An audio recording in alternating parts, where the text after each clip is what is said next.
Apple vient tout juste de présenter iOS 26 pour votre iPhone, on fait le point dans cette nouvelle vidéo. Comme d'habitude, si jamais ce type de contenu vous plaît et surtout si jamais vous ne voulez pas rater les bêtas d'iOS 26 puisque je vais toutes les couvrir, eh bien n'hésitez pas à vous abonner pour ne pas manquer ces prochaines vidéos. On rentre sans plus tarder dans le vif du sujet et Craig a commencé par nous annoncer le tout nouveau design appelé Liquid Glass qui sera donc disponible sur tous les OS, pas uniquement iOS, ce sera également sur macOS, watchOS, tvOS, etc., etc. Au programme, des docks qui vont être revus, des boutons revus également pour adopter un look plus transparent. On retrouve bien les accents de lumière dont je vous parlais dans les précédentes vidéos de rumeurs. Et tous les menus ont été un petit peu redesignés pour être plus ronds et prendre tout simplement moins de place sur l'écran pour vraiment laisser place au contenu que vous souhaitez visionner et avoir des menus plus discrets. Finalement, ça se comporte un petit peu comme du verre dans la vraie vie et ce sera partout, c'est-à-dire dans le centre de notification, dans le control center. Ça fonctionnera même en dark mode ou en mode jour et il y a même un autre thème de disponible qui est un mode un petit peu full transparent et ça justement on va en parler un peu plus avec iOS 26. Ça aussi c'était prévu avec les rumeurs, Apple change de nom pour toutes les plateformes puisque désormais on ne sera plus sur du iOS 19, du watchOS 12 etc. Maintenant tout sera coordonné avec l'année en question, on sera donc à iOS 26 cette année, macOS 26, watchOS 26, Apple tvOS 26 etc. Apple fait ça pour tout simplement simplifier sa nomenclature, du moins c'est ce qu'ils ont dit pendant la conférence. Pour les nouveautés d'iOS 26, on commence avec l'écran de verrouillage, et là bien sûr on aura le nouveau look de disponible, donc ce look encore une fois un peu liquid glass. Au programme, un écran de verrouillage plus dynamique, et Craig nous a montré pas mal d'exemples avec justement différentes photos, et à chaque fois l'heure s'adapte pour prendre plus ou moins de place en fonction de là où est placé le sujet du fond d'écran. Donc j'ai trouvé ça très sympa, mais ce qui est cool c'est que même quand vous allez recevoir des notifications, et bien en fait le sujet de votre fond d'écran va remonter un petit peu pour que vous puissiez toujours voir justement le sujet de votre fond d'écran. En fait si vous voulez, l'heure et les notifications s'adaptent en fonction de la place disponible entre leur place à eux ainsi que le sujet. Franchement, ça a l'air magnifique. Et on a désormais un nouveau mode pour la musique puisque les pochettes de vos musiques favorites seront désormais animées. Et rien que pour ça, je dois vous avouer que je vais reprendre un abonnement Apple Music pour voir ce que ça vaut, parce que là aussi, ça a l'air magnifique. Ensuite, on passe sur l'écran d'accueil, et donc là aussi, justement, on a le droit à ce nouveau look dont je vous parlais tout à l'heure, avec encore une fois, comme vous pouvez le voir, certaines applications qui changent un petit peu de look, mais on retrouve encore une fois ce design un petit peu transparent. Donc vous avez toujours un mode jour ainsi qu'un mode nuit, et vous avez également ce nouveau mode transparent. Il y a eu également pas mal de changements dans les applications, à commencer par l'application caméra, qui se voit redesignée complètement, afin de faciliter l'utilisation de cette dernière pour nous justement utilisateurs. Désormais on aura simplement photos et vidéos en bas et après juste avec un swipe, que ce soit un swipe vers le haut ou un swipe sur le côté, on pourra avoir plus d'options de disponibles, mais le but c'est vraiment que ce soit plus facile de prendre des photos et des vidéos. Dans l'application photo, on a un léger changement aussi puisque désormais on aura l'onglet librairie ainsi que l'onglet collection et toujours la petite loupe. Et chose que je n'ai pas mentionné, mais sur l'écran de verrouillage, on pourra même avoir des fonds d'écran un petit peu en 3D. Et la bonne chose, c'est que l'iPhone pourra transformer vos photos en fond d'écran 3D et tout ça, ce sera justement disponible dans l'application galerie de l'appareil photo. Dans l'application Safari, comme je vous le disais tout à l'heure, au niveau des menus, eh bien ça se raccourcit, ça se rétrécit. Eh bien Safari n'échappe pas à la règle puisque désormais la barre de recherche en bas est plus ronde, elle est transparente et lorsque vous allez scroller sur le site en question, eh bien elle va vraiment se rapetissir pour laisser place au contenu que vous désirez regarder. Dans l'application FaceTime, du changement là aussi, puisque désormais les boutons de contrôle seront sur le bas à droite, et lorsque vous ne les utiliserez pas, eh bien ils disparaîtront. Et sur la page d'accueil de FaceTime, là aussi vous allez avoir le droit à une nouvelle interface. Bien sûr, qui dit redesign d'iOS dit également redesign du CarPlay, puisque là aussi vous allez pouvoir avoir des icônes qui s'adaptent en fonction de si c'est le jour ou en fonction de si c'est la nuit. Lorsque vous allez recevoir un appel, eh bien désormais ça ne prendra plus tout l'écran du CarPlay, et ça c'est très pratique, je dois vous l'avouer, surtout quand vous avez le GPS. Grosse nouveauté dans le CarPlay, on aura désormais le droit au widget pour afficher pas mal d'informations, comme par exemple le vol de votre ami qui est en train d'arriver, comme ils l'ont montré dans la vidéo ici, et vous aurez également le Live Activities, et bien sûr toutes ces nouveautés seront disponibles sur le CarPlay Ultra, et Apple nous a d'ailleurs confirmé une nouvelle fois qu'il travaillait avec de plus en plus de constructeurs automobiles afin de rendre disponible CarPlay Ultra sur plus de véhicules. Nouveau look également dans l'application téléphone, puisque désormais en haut vous allez retrouver vos contacts favoris, et juste en dessous, eh bien, vous allez retrouver tous les messages vocaux qui vous ont été laissés sur le répondeur, ainsi que tous les appels que vous avez pu émettre ou recevoir.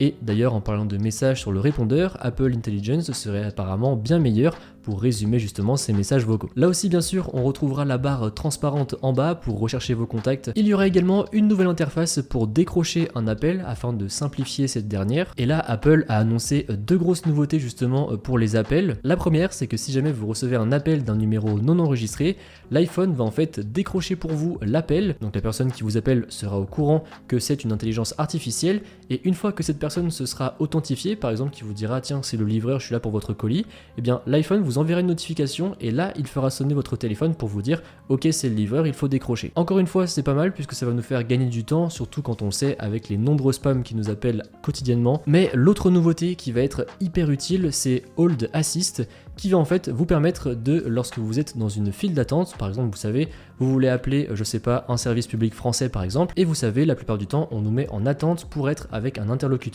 Et bien en fait là l'iPhone pourra entre guillemets prendre votre place pour que vous restiez dans la file d'attente, mais que vous puissiez faire autre chose sur votre téléphone, puisque du coup l'appel va disparaître en live activities, et une fois qu'un agent sera disponible pour vous, et bien là l'iPhone fera sonner votre iPhone et vous dira que quelqu'un est disponible, comme ça vous ne perdez plus de temps. J'ai vraiment hâte de pouvoir tester cette fonctionnalité là. Dans les messages, pas mal de petites nouveautés également, dont certaines très attendues. Encore une fois, on retrouve là aussi ce nouveau look un petit peu transparent, mais surtout, on pourra désormais avoir des fonds d'écran dans nos conversations. Vous pourrez bien sûr avoir des fonds d'écran qui seront directement sur votre iPhone, qui ont été générés par Apple.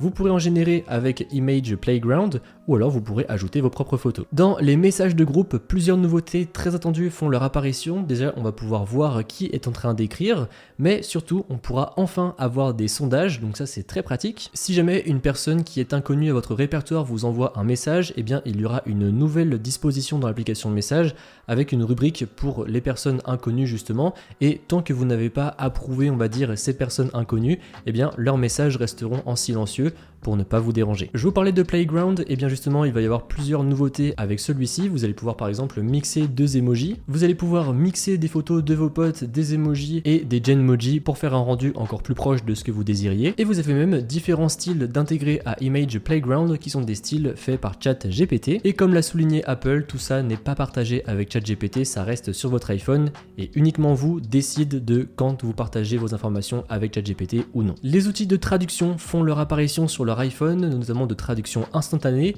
donc ça fonctionnera dans les messages, dans les FaceTime ou encore dans les appels. Pour les FaceTime, ce qui est cool, c'est que vous allez quand même entendre la vraie voix de la personne avec qui vous conversez, et en fait il y aura simplement une petite traduction sur le haut, et lorsque ce sera dans un appel, et bien en fait elle va d'abord s'exprimer dans sa langue natale, et ensuite vous entendrez une IA qui fera la traduction. Et vous l'avez aussi dans les messages, puisqu'en fait vous allez écrire un message, et après vous allez avoir la traduction qui s'affiche instantanément juste au-dessus. Dans Apple Music, quelques petites améliorations également, au-delà des pochettes animées que je vous mentionnais tout à l'heure, puisque désormais vous allez avoir la traduction des paroles, mais vous allez également avoir la prononciation de ces paroles, idéal si jamais vous souhaitez chanter une chanson dans une langue étrangère. Une nouvelle fonctionnalité fait son apparition, appelée Automix.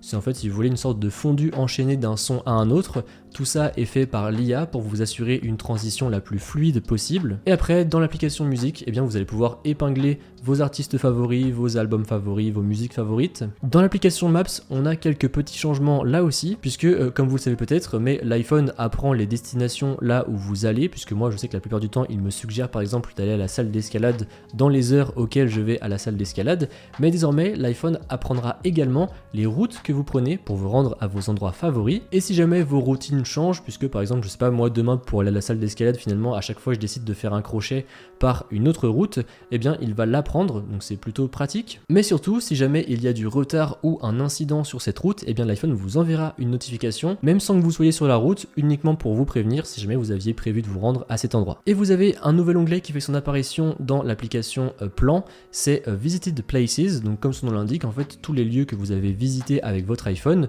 donc que ce soit les boulangeries, les restaurants, etc., etc., vous allez pouvoir par la suite les envoyer à vos amis, à vos proches, et après si jamais vous décidez de ne pas les avoir, vous allez pouvoir tout simplement les supprimer avec un simple swipe, et encore une fois, Apple souligne ici la confidentialité, puisque uniquement vous y aura accès. Dans l'application Wallet, quelques légers changements, vous allez avoir plus de clés de disponibles pour les véhicules. Pour les citoyens américains, vous allez même pouvoir avoir une sorte de Digital ID directement dans Wallet, qui sera en fait un petit peu une sorte de passeport digital, idéal par exemple pour les vérifications d'âge sur internet. Ça marchera également dans certains endroits, mais bien sûr, comme le souligne Apple, ça ne remplacera pas votre passeport physique. L'autre chose qui change dans Wallet, ce sont les billets d'avion, puisque désormais, eh bien, en fait, vous aurez le chemin à prendre pour aller à votre porte d'embarquement, et vous allez également avoir une vue avec vos AirTags pour voir où sont rendues vos valises. Et l'autre grosse nouveauté que personnellement j'utilise pas mal, c'est, vous savez, lorsqu'on fait une commande avec Apple Pay, eh bien désormais on peut traquer ses colis directement dans Wallet. Et bien ici ça devient encore plus puissant, puisqu'en fait l'intelligence artificielle va même aller piocher dans vos mails pour voir si jamais le colis est arrivé. Moi ça m'est arrivé plusieurs fois que je commande un colis,